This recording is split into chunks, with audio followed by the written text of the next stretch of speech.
بچه‌ها من یک مود خفن داخل ماینکرافتم پیدا کردم که میتونید سوپر ماریو رو داخلش بازی کنین. خیلی جالبه. تا آخر نگاه کنین، آخر اسم مودو گفتم. ولی بعد اینکه اسم مودو گفتم قول بده سابسکرایب کنی. اینجا انتخاب میکنین که بازیکن اول باشی. اینم که دکتر شروع بازیه. 1 2 3. بچه‌ها بریم تو ماریو.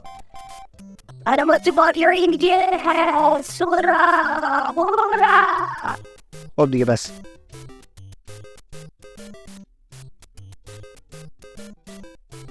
میدم از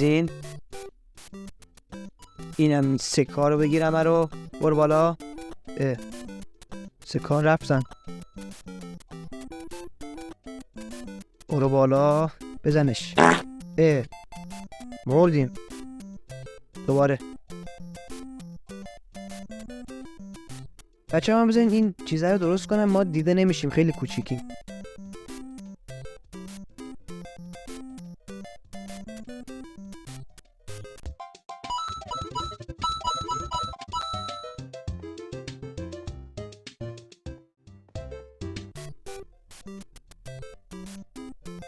خیلی خوب، اینم از این. بچه خیلی مود باحالی بود، خیلی جالب بود. و حالا نوبت میرسه به اسم مود.